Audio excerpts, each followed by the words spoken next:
Everything you see here is mine. Elijah Carter arrived before the sun did. That was not a habit. It was a standard. 20 years of standards, built one morning at a time, until the site itself seemed to exhale when he walked through the gate. The crew felt it without being able to name it. The way a room feels different when the right person enters it. Not because of noise or announcement, but because something settles. Something that had been slightly off-center quietly corrects itself. He walked the floor alone, the way he always did on inspection mornings. No clipboard performance. No radio crackling at his hip. Just Elijah and the building having a conversation only he knew how to hold. He moved through the ground level first, checking joints with the unhurried attention of a man who understood that what was ignored at the base became catastrophic at the top. Then up to the second floor, the third.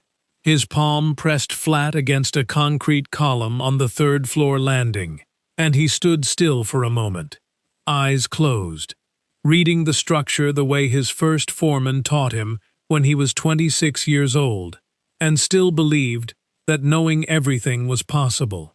The column was sound. He opened his eyes. Everything was sound. Everything was his.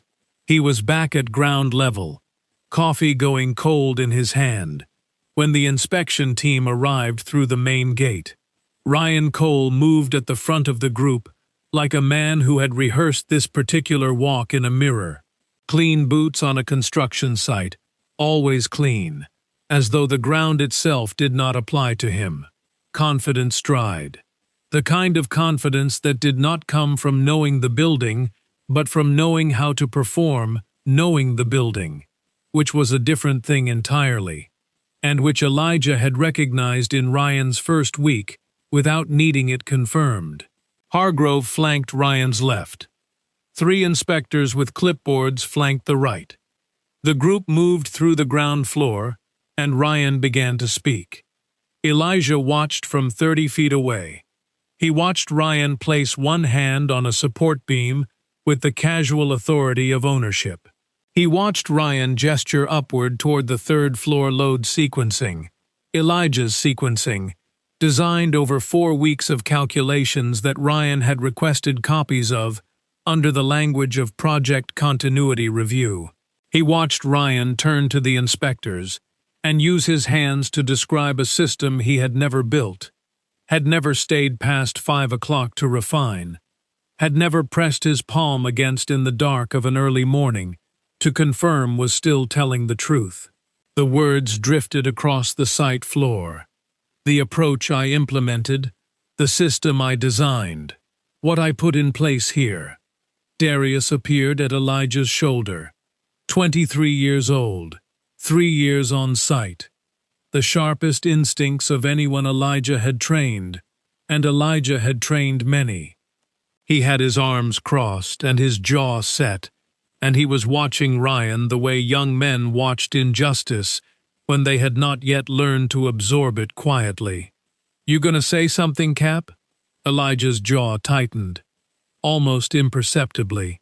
The specific stillness that his crew had come to understand was not passivity. It was calculation. The silence before a load-bearing decision. The building will. Darius looked at him, looked back at Ryan, said nothing else, because there was nothing else to say.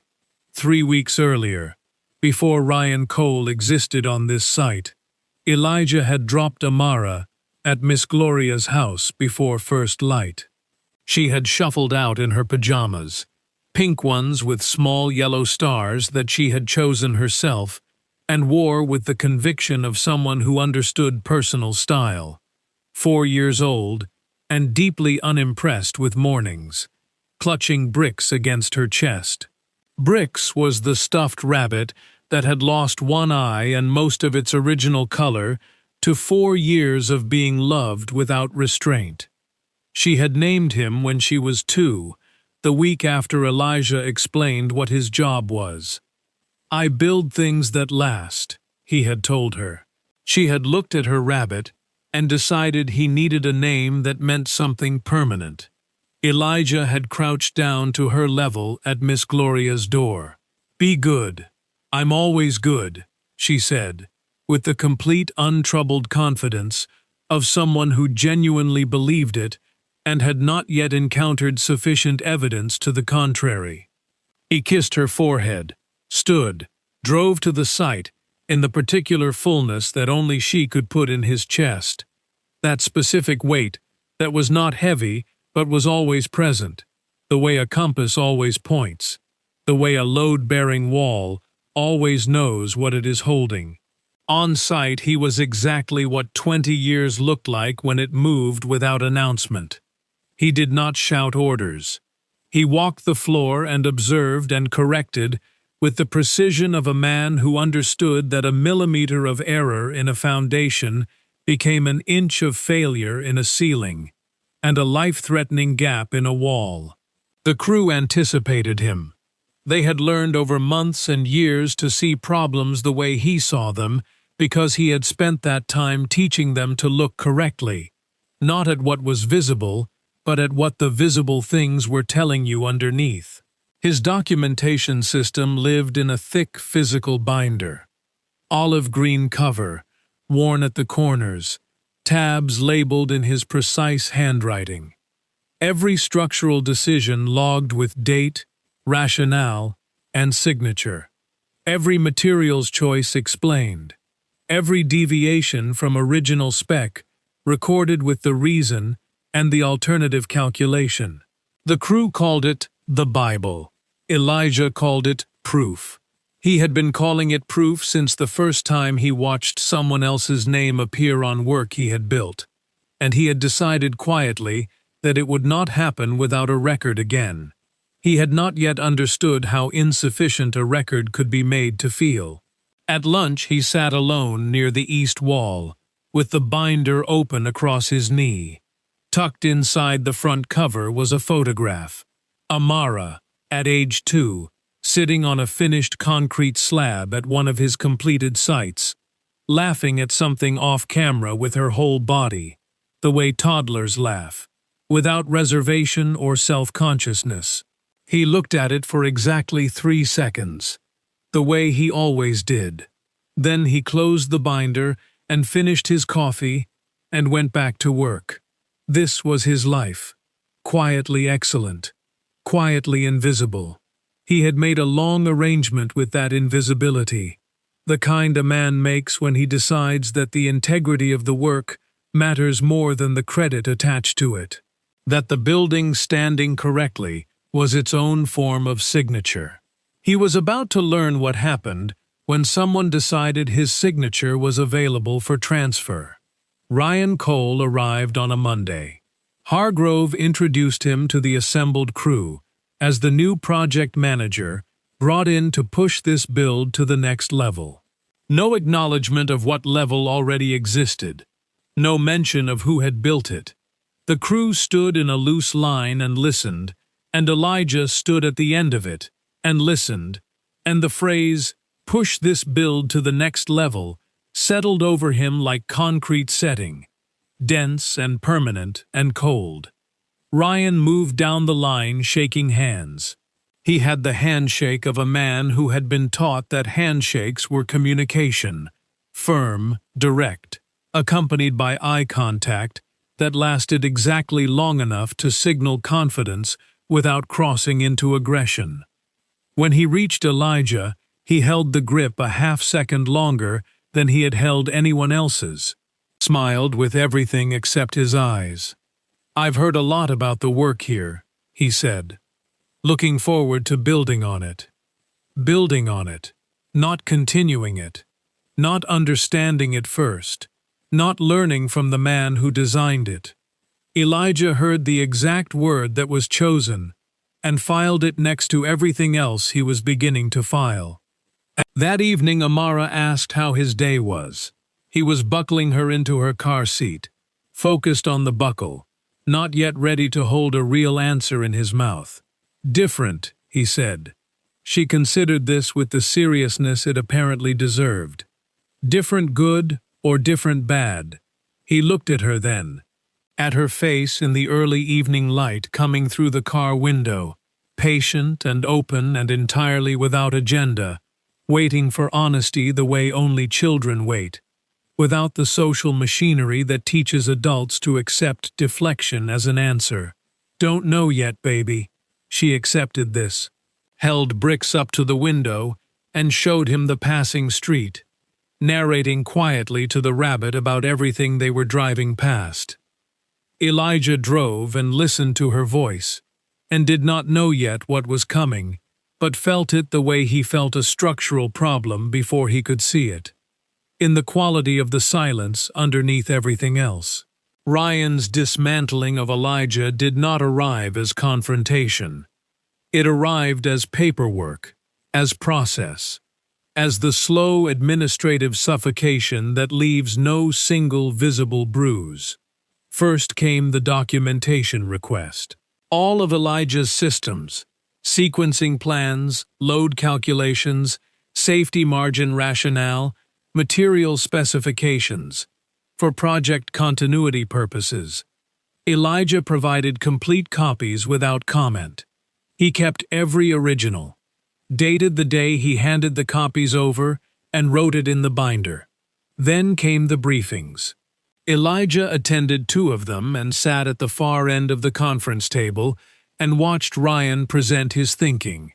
His thinking, Elijah's thinking, rendered in Ryan's voice with Ryan's confidence, to Hargrove and 2 senior directors who had never been on the site floor and would not have known the difference. In both meetings, Elijah was introduced as our site foreman. The word senior did not appear. The 20 years did not appear. He was furniture with a job title. He documented both dates, both rooms, both title omissions. Then the reporting structure changed. Elijah now routed through Ryan's assistant, a 26-year-old named Brandon who was competent and uncomfortable with what he was being asked to facilitate, and showed it by being overly formal with Elijah, in a way that communicated he understood the situation, and wanted Elijah to know he personally regretted it. Elijah appreciated that. It cost Brandon something to show it. The crew noticed the change within a day. Nobody addressed it directly with Elijah, but something shifted in how they positioned themselves near him, not with less respect, but with a protective quality. Darius started showing up at whatever section of the site Elijah was working without being assigned, working alongside him in a silence that was not comfortable but was deliberate. Elijah understood what was being communicated and did not know how to receive it without it breaking something open in him that he needed to keep closed. Then came the materials substitution. Ryan approved a change to the load-bearing specifications on the 4th floor, a cheaper composite that met minimum code on paper and failed basic engineering judgment in practice. Elijah saw it in the paperwork before the materials arrived on site. He wrote his objection in full. Technical language, specific stress calculations, precise identification of where failure would manifest and under what load conditions. 3 pages. Signed, dated, submitted through Brandon. It disappeared into the new chain and did not come back. Darius found him on the 4th floor the afternoon the substitution materials were delivered, standing at the section where they would be installed, his palm flat against the existing wall, completely still. Cap. Darius stood beside him, looked at the wall, looked at Elijah. This is going to fail inspection. Yes, Elijah said. So what do we do? Elijah took his hand off the wall, looked at it for a moment, his hand, the calluses, the history in the skin. We document it. Everything, every date, every decision, every name attached to every choice made on this floor. He looked at Darius. And then we wait for the building to tell the truth. Darius held his gaze, nodded slowly. And if nobody listens? Buildings don't care if people listen, Elijah said. They just fail. And then everybody has to look at why. The formal demotion arrived on a Thursday, in a sealed envelope left on the small folding table Elijah used as a site office. Role restructuring. Effective immediately. Senior Site Coordinator. A title that existed nowhere in the company's actual organizational structure. Created entirely to move him out of his position without the paperwork burden of termination. He read it once, folded it precisely along its original crease, put it in his breast pocket, and went back to work, because there were 3 crew members waiting on a decision about the east stairwell, and the building did not pause for his humiliation. That night, he gave Amara her bath. She was in magnificent spirits, conducting what appeared to be an elaborate experiment, involving exactly how much water could be displaced from the tub before it reached the floor. Bricks sat on the closed toilet lid, positioned to observe, which was the closest to the bath he was permitted. She held him up periodically to show him her progress. "Bricks is supervising," she announced. "Is he qualified?" Elijah asked. She considered this seriously. "He has a lot of experience watching." Elijah laughed. "A real one.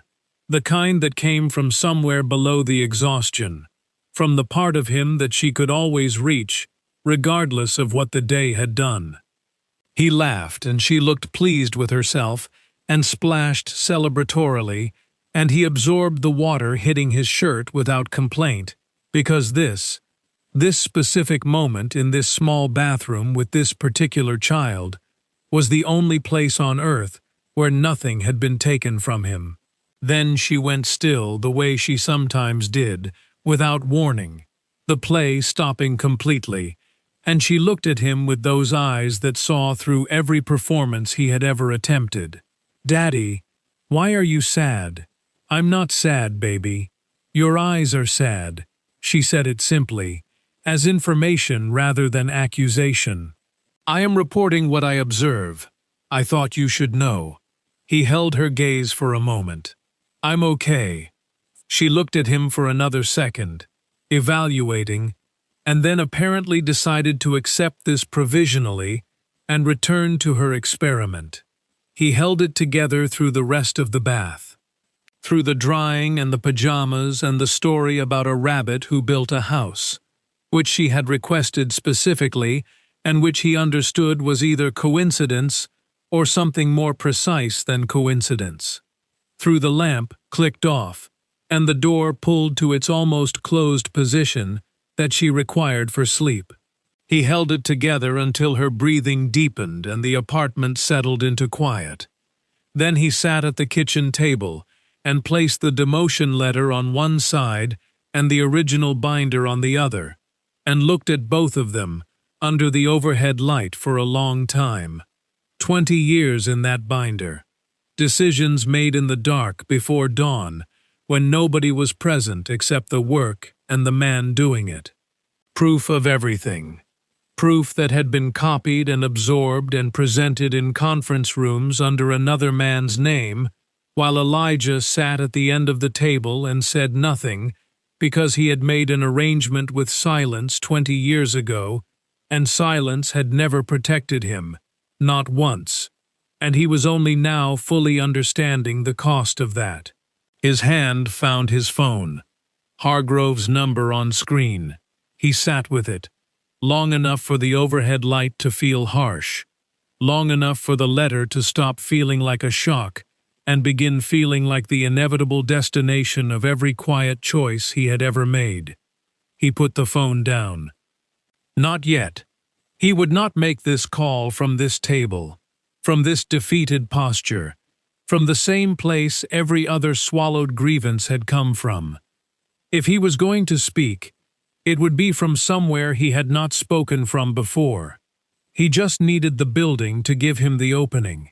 Before we continue, if this story is already sitting with you, if you recognize something in Elijah's silence, in his patience, in the weight he carries without asking anyone to notice. Hit that like button. Subscribe if you haven't already, because we tell stories like this one every week. Stories about real people, real dignity, and what happens when the truth finally gets enough room to breathe. And drop a comment below. Tell us where in the world you're watching from. We want to know. Now let's go back to Elijah, because the building is about to speak. The fourth floor failed inspection on a Tuesday. The compressive stress fractures were visible in 3 locations, along the substituted load-bearing section. Not catastrophic, not yet, but unambiguous to anyone who knew what they were examining. Patricia Chen knew.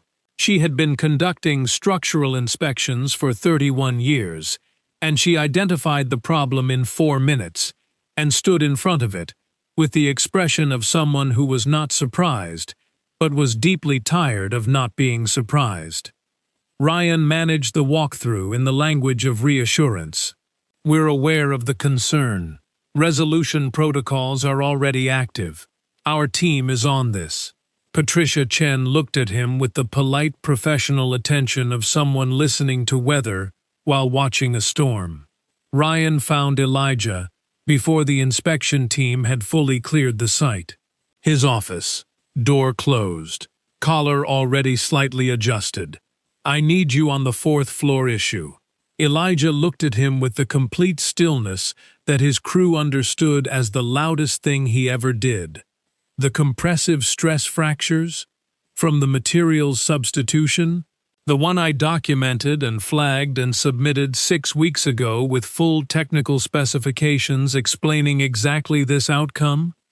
Ryan's hand moved to his collar. I need resolution, and I need it managed carefully.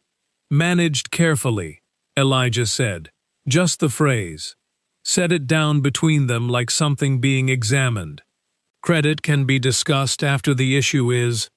Elijah stood. Not quickly. Not with the sharp movement of anger. With the unhurried certainty of a man who had just made a decision so permanent it did not require emphasis. I'll fix the building, Ryan. I will fix it. Because people are going to work in it, and I am not capable of leaving it wrong. But I will not fix it quietly. Every decision I make from this point forward is documented publicly. Every correction, every material, every calculation, every signature with my name and the date underneath it. He held Ryan's eyes without performance or heat. That is how I work. It has always been how I work. You read the binder. You know that better than most. He walked out. The door did not slam. It closed with the same quiet authority with which Elijah Carter did everything. He fixed the 4th floor in 3 days. The crew worked alongside him without being assigned to. They simply appeared, Darius first, then 4 others, then the rest, and worked in the focused collective silence of people who understood they were present for something that mattered. Elijah moved through the correction, with the specificity of a man restoring something that should never have been damaged. Every decision logged in real time, every material documented with source and specification, every structural adjustment signed and dated in his precise handwriting, the same handwriting that had filled that binder for 20 years. On the 3rd afternoon, Patricia Chen returned to the site. She did not look for Ryan. She came directly to the 4th floor. Elijah was there. He handed her his documentation before she asked for it. The current correction report on top, and beneath it, separated by a single page, his original objection from 6 weeks prior. 3 pages, time-stamped, signed, submitted through the proper channel and never actioned. She read everything. She read it with the thoroughness of someone who understood that what she held in her hands was not just a technical document. Then she looked at the corrected wall. She stepped close and examined the work with her palms, the way people who truly know structures always eventually do, with their hands, reading what cannot be photographed. She turned. "Mr. Carter."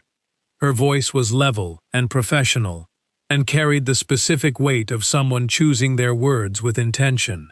"The original build sequencing on this project, the load calculations, the safety margin architecture, this is yours."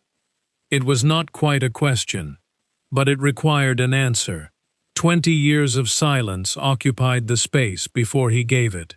"Yes, ma'am," Elijah said. From the beginning. Ryan stood 11 feet away near the stairwell entrance.